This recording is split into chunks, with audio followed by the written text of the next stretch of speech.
RKS Black Wolf'un Cross motoru. 250'lik yani 250 cc 18 torka sahip. Yani şu kısım benim biraz hoşuma gitti açıkçası. Kronik baktığımız zaman ilk önce isterseniz aynen kroniklerden başlayalım. Gördüğüm tek sıkıntı bu. Egzoz kısmı var ya şurası. Ayağını şuraya attığın zaman ne kadar 10-15 kilometre gittikten sonra sana aşırı derecede ısı veriyor. Ayağım kızarmış mı ya? Evet kızarmış yani. Ayağını kızartıyor bildiğim. Ben de şöyle bir çözüm buldum. Oraya bulmuş olduğum kağıt, gazete parçası ya da o anda varsa mesela bir yiyeceğin poşeti gibi bir şeyler sarmaya çalışıyorum, koymaya çalışıyorum daha fazla kızarmasın diye. O da etkili olmuyor. Karton koyacağız artık. Ya da burayı kapattıracağım bir şekilde. Nasıl yapacağız bilmiyorum. Şunun hiçbir etkisi yoktur. Alacak olan arkadaşlar varsa bunu bilsinler. Bazı arkadaşlar şurayı içerisini boşaltıyorlar, boşalttırıyorlar. İnternette videolar da var hatta bunu. Gerek var mı bilmiyorum. Motorcu ustasına götürdüm ben. Aldıktan sonra teknik servisine. Ya dedi birkaç ay bin, 2 ay sonra zaten o ısı vermeyi bırakacak artık dedi. Ne kadar doğru bilmiyorum onu açıkçası. 2 ay sonra göreceğiz. Eğer düzelmezse ben de boşalttıracağım çünkü aşırı derecede sıcak veriyor. Gidişinde falan bir problem yaşamadık. İlerleyen zamanlarda zaten videolarda onları da göreceğiz hep birlikte. Videonun başına da koyarım hatta birkaç tane. Ekranımız dijital ekran. Şöyle açayım. Gayet şık. Güzel düşünmüşler. Motor lambası arıza varsa eğer onu veriyor. Şu an vites bir de vitesi de gösteriyor. Şurada benzin işareti var. Şu an çalışmadığı için görünmüyor. Fakat burada da benzin işareti azaldığı zaman görünüyor. Yani benzin mesela işte 1 litre kaldı, 3 kilometre gidebilirsin diye arabalarımız ya da diğer farklı motorlarda var ya bunda o yok. Benzin bitiyor kardeşim diyor. 30-40 kilometre sonra büyük ihtimalle benzin de bitiyor. Onu da deneyeceğim bu arada. Tap yapacağım yani. Onun dışında şu sert plastikler şunlar çok sert. Aşırı derecede sert. Tamam çok güzel duruyor. Kalın duruyor. Gösterişli duruyor. Ufak bir düştüğü zaman hemen mesela şurada daha yeni aldığım gün motoru sürttüm. Abi hemen iz yapıyor. Hemen böyle çatlama eğilimli tamam mı? Biraz sağlam yapılabilir. Biz sağlam yapmamışlar. Ha, parasına göre mi? Evet bence parasına göre bir motor. Alınır mı? Kesinlikle alınır. Şurada çok şık bir ledler var. Ledler var burada da yine. Analog değil yani. Gayet güzel led. Onun dışında elcikler falan sağlam. Benim bir de sıkıntı yaşadığım nokta aldığım gün oldu hatta bu. Debriyaj. Bakın görüyor musunuz? Bu sıkıntı yarattı bana yani. Takılı kalıyor şu şekilde. Ayarını falan yaptırdım ama yine aynı şekilde oldu. Yani ona bir çözüm bulacağız artık. 236 kiloya kadar taşıma kapasitesi var. 90 kilo civarındayım. Yani arkaya da ortalama 100 kiloluk bir arkadaşımızı bindirebiliriz. Ya 90 kiloluk bir artçınız bindi. Burada da sepetiniz var. Rahatlıkla yola gidebilirsiniz. Asfaltta bu lastiklerle gider miyim? Hayır gitmem. Gidemem yani. O gün bildiğin kaza atlattım. Aldığım gün kaza atlattım. Neden? Şimdi virajlara artık şey yapıyorlar biliyorsunuzdur belki. Kamyonlar, araçlar daha rahat ilerlesin diye kesme yapmışlar böyle tır tır tır tır tır diye böyle tamam mı? Tam virajlara yapmışlar. O gün de oradan geçiyorum. Abi motor böyle. Dans ede de geçiyorum. Çünkü lastikler baksana abi aralar açık. Direktmen lastik üstünde gidiyorsun. Plastiğin üstünde gidiyorsun. Taban yok, hava yok, bir şey yok. Tamam mı? O yüzden o sıkıntı yaratır. Biz de lastik sipariş ettik. Lastiğimiz de gelecek. Yine arka tarafta da fren stop lambamız var. Egzozun şu üst kısmını kapatmışlar. Fakat buradan da sıcak geliyor. Evet buradan da şu an bildiğin fıkır yani biraz soğumuş aslında ama dörtlümüz yoktur. Sadece sağ ve sol sinyal verebiliyoruz.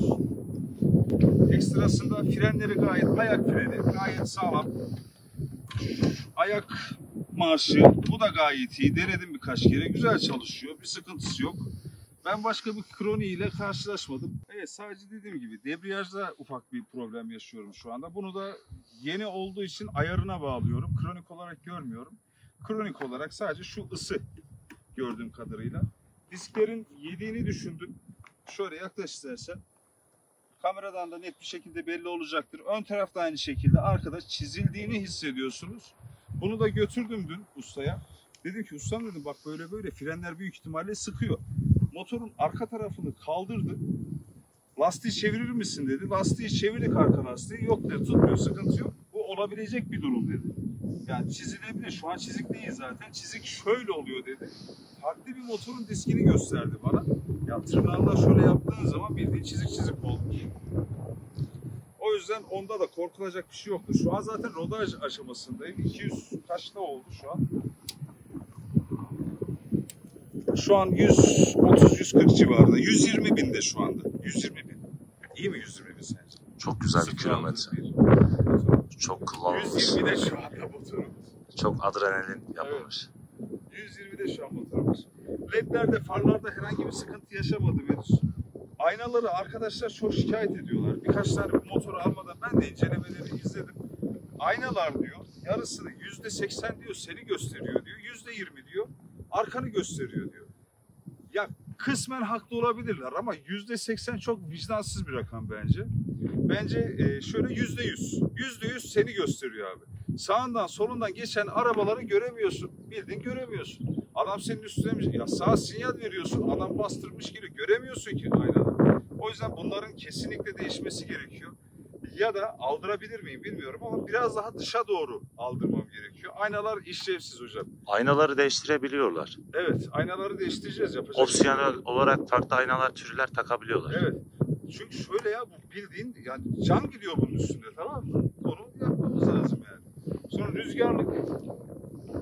Cam rüzgarlık sağlam bir malzemeden geliyor. Yani sonuçta plastik ama sağlam, sert. Böcek falan değdiği zaman çatır çatır diye ses geliyor. Şu ön tarafı çok şık olmuş bu arada. Enduro'larda bilirsiniz. Adventure'larda, Enduro'larda bu şekilde biraz daha böyle kabartmalı tarzlar var. Gidonumuz sağlam, gayet sağlam. Tuşlar sağlam. Yani böyle çok kalitesiz havası vermiyor açıkçası. Üstüne bindiğiniz zaman da o havayı almıyorsunuz. Yani ne kadar aldık? Biz 100 bin civarında bir rakamı aldık. Kesinlikle bence parasının motoru. Kesinlikle parasının motoru. Alınabilir mi? Kesinlikle o fiyatlara alabileceğiniz en iyi motor diyebilirim yani. Çünkü 2-3 hafta yani o yürüyüş part 2 videosundan sonra 2 hafta geçti. 2 hafta sonra aldım ben bu motoru. Aldığımda almadan önce özür dilerim. Çok fazla araştırma yaptım. X-Pulse'a, Hero'ya baktım, buna baktım. Tamam boy olarak çok yüksek bu. Ama çok da rahat hocam. Yola gittiğin zaman yani seni yormuyor yani, anladın mı? Yormadı beni yani. Bir 50 kilometrelik bir güzergah çizdim ben. O şekilde gittim geldim, yormadı beni. Her şey de şu anda sağlam. Belki 120 kilometrede şu anda. Belki hani 250'de, 300'de o kilometrelere geldiğim zaman ekstra kronikler çıkacaktır. Bilemiyorum. Henüz yaşamadım onları. Onların da yine ekstrasını yaparız zaten kronikler çıktıkça. Onun dışında anlatabileceğim çamurluk. Bunlar da yine sert plastik. Çabuk kırılacağını düşünüyorum. Esneme payı var biraz ama çamura, taşa, toprağa girdiğimiz zaman mesela onu da anlamadım yani. Bu neden yüksek değil? Niye yüksek değil? Şimdi çamura girdik mesela. Lastikler kalın zaten, dişleri. Çamur biriktiği zaman bunun altından nasıl girip çıkacak yani, anladın mı? Bu problem bence. Motorun da aynı renk giymişsin. Öyle mi? Ne alaka şimdi çamur? İkiniz de doğaya ait duruyorsunuz. Aha, teşekkür ederim sana. Yine burada aynı şekilde. Burada da şunu niye yapmışlar? Şu alt tarafı çekebilir misin ya? Alüminyum folyo koymuş adamlar. Oraya alüminyum folyo koymuşlar. Büyük ihtimalle şunun ısısından etkilenmesin diye koymuşlar. Sebebi o olabilir. Burada herhangi bir çamurluk yoktur. Şurada bir kısım var. Fakat henüz çamura girmedim. Bu alanda bayağı sürdüm bugün. Şöyle gösterirler sana. Bayağı taşlık. Hatta şu şekilde söyleyeceğim sizlere. Çatır çutur gitmiyorsunuz. Dümdüz gidiyormuşsun gibi. Ya kayma falan ya. Asfaltta kaydım ama burada kaydırmadım mesela. Nasıl olduysa kaymıyor yani burada. Dişler gerçekten çok kalın. Çok uzun. Böyle yolda giderken titrediğini hissediyorsunuz. Biraz hız yaptığınız zaman titrediğini zaten 90'da 100'de gidemezsin yani. Ön lastik kesin böyle kaydırır. Bak şurada çok güzel bir detay var. Yaklaşır mısın? Bunu çok sevdim ben işte. Ama sürbaşlarını görüyor musun? Renklerini. Adamlar bunu güzel düşünmüşler. Gayet güzel olmuş. Aa bak şu da çok güzel bir şey. Kilit. Taktın, eve gideceksin, çıkarttın. Bak hocam. Şuradan kapatıyorsun. Çok güzel bir detay bence. Ve bunu her anahtar açmıyor. Belki kolaydır, açmasını bilenler vardır. Her anahtara özel yapılmış bu. Şu şekilde takıyorsun, geri açıyorsun, anahtarını takıyorsun, çalıştırıp gidiyorsun. Onun dışında böyle anlatabileceğim, evet, zincirler aldığımız gün çok gergideydi. Aşırı gergideydi. Fakat şu anda nasıl derler? Hani ayarı yaparken şu şekilde yaptı usta. Ben üstüne oturdum. O kendisi aşağıdan ayar yaptı. Parmak koyuyor falan filan böyle. Tamam mı? Biraz esnetti. İyi ki de gelmişsin dedi bana hatta. Kırardın dedi yani. Öyle söyleyeyim sana. Demek ki sağlam değil ya da olması gerektiği gibi değildi yani. Öyle bir şeyler söyledi. Onun dışında burada vitesimiz burada. Gayet kolay atıyor. Dediğim gibi tek sıkıntım sadece şurası. Buradan kaynaklı bazen problem yaşıyorum. Onun dışında vites atmasında herhangi bir sıkıntı yoktur. Rodajdayım dediğim gibi. 500 kilometre kadar, 500 yapmayacağım. Ben 400 kilometrede yağını değiştireceğim. 600 kilometrede bir daha yağını değiştireceğim. Castrol'un bir ürününü söylediler bana, litrelik. Bakın şurada da kask kilitleme kilidi koymuşlar. Kullanır mıyım? Hayır. Niye kullanacağım? Buraya kaskı nasıl takacağım ben bir kere ya? Kask takılmaz buraya yani. Keşke bunun yerine hediye olarak yanında bir tane kilit gönderselerdi yani. Öyle daha mantıklı olurdu. Dediğim gibi şurayı da bir açabilirsek eğer.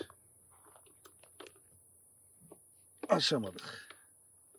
Herhalde fabrika takım anahtarına ihtiyacın yok demek istedi bize. Daha sonra açarız, sizlere de gösteririm. Zincir boşta görüyorsunuz. Bildiğim boşta, kapalı değil yani. Neden kapalı değil? Anladığım kadarıyla, araştırdığım kadarıyla söylüyorum. Enduro'larda buralar genelde kapalı. Ya da diğer işte skuterlarda zaten lastik olduğu için, trigger olduğu için onlarda da kapalı. Büyük ihtimalle çamur, su geldiği zaman içine dolup burayı sıkıştırıp patlatmasın, çatlatmasın diye kapatmamışlar. Zaten bunun amacı arazi olduğu için, fakat ben arazide kullanmayacağım için zaten şu anda açık. Normal seyrinde de toz toprak olmuş zaten. Biraz önce burada bayağı bastım. Buradan sallanan bir şey var. Ona da sonra yine ustaya götüreceğim zaten. Hemen orta kısımda şöyle amasörü var yine. Gayet de rahat, yani rahat ettiriyor yani. Hani şeylerden böyle geçtiğin zaman, taştan topraktan geçtiğin zaman hissediyorsun tabii ki. Tabii ki de hissedeceksin. Fakat hani böyle arabayla geçmişsin gibi değil yani. Böyle çangur çungur değil yani. Anladın mı? O yüzden zaten o amaçla üretilmiş bir motor. Yine ön amasör de aynı şekilde. Abi basıyor basabildiği kadar. Basıyor basabildiği kadar. İniyor. Dibine kadar iniyor. Ön freni asıl. Yerdesin böyle. O kadar iyi. Sert değil bence yani. Hani bazı arkadaşlar yine sert demişler. Açıkçası biraz kronik olmayan kronik sıkıntılar çıkartmışlar. Bence kroniği yani 120 kilometreye göre acaba erken mi konuşuyorum diyeceğim ama çıksaydı herhalde 100 kilometrede de çıkardı diye düşünüyorum. Tabii ilerleyen zamanlarda bunu göreceğiz. Çıkabilir de çıkmayabilir de. Belki frenden patlayacağız. Belki mesela debriyaj şu anda sinyal veriyor. Belki de debriyajdan dolayı bir sıkıntı yaşayacağız. Ki debriyajı söylemişlerdi.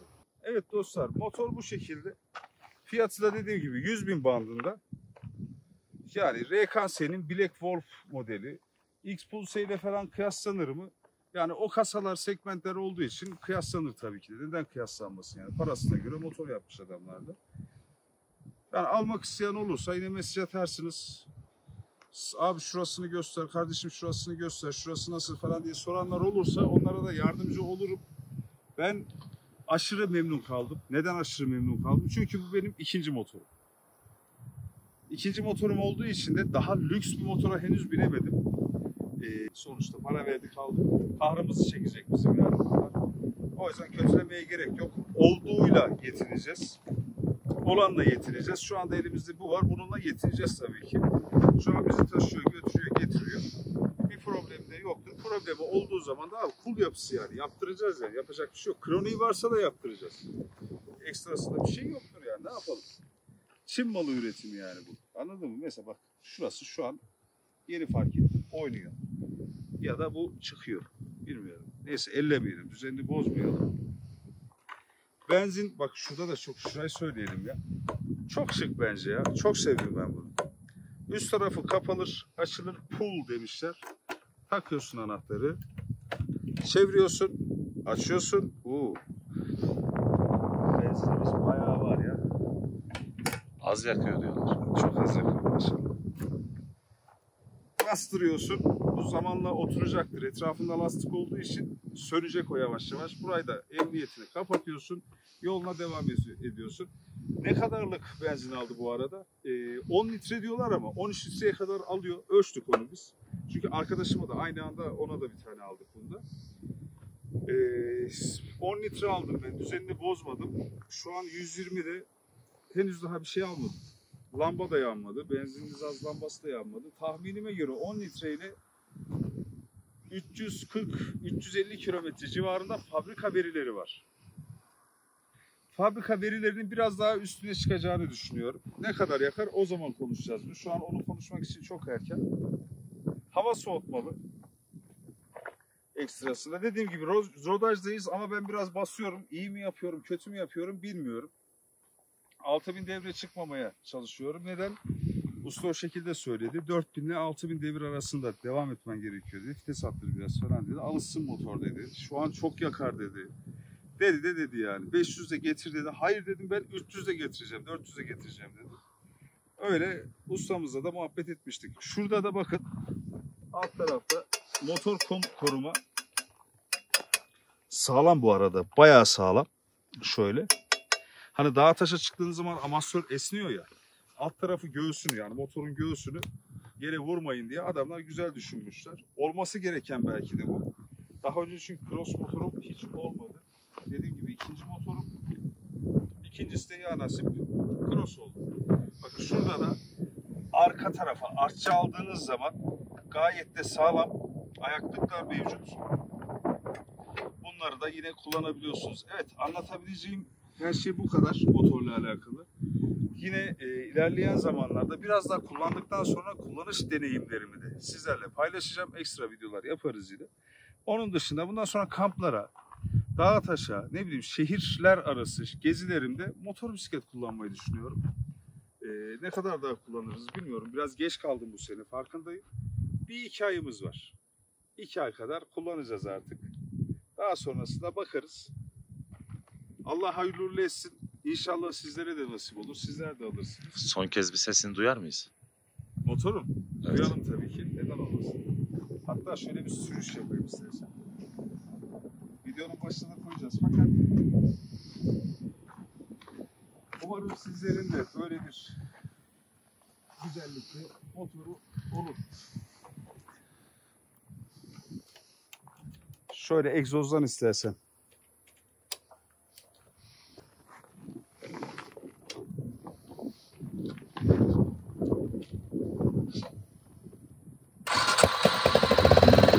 Ses harika.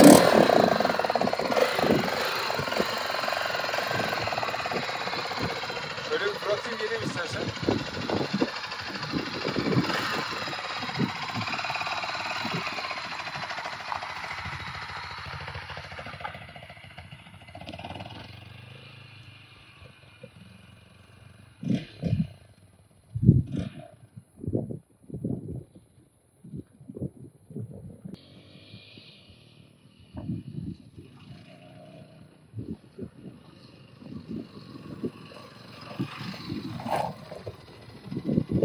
Arka taraf aşırı derecede atıyor. Aşırı atıyor yani. Ama harika ya. Çok güzel.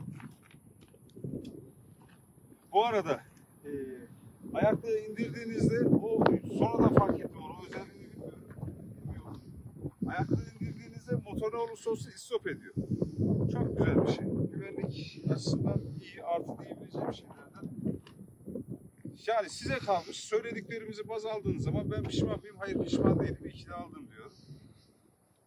Yani her motor aynı olacak diye bir şey yoktur.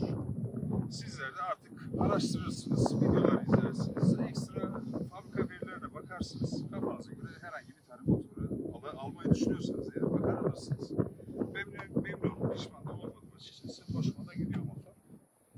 Evet, söyleyeceklerim bu kadar. Kendinize çok iyi bakın. Bir dahaki videolarda görüşmek üzere. Hoşça kalın.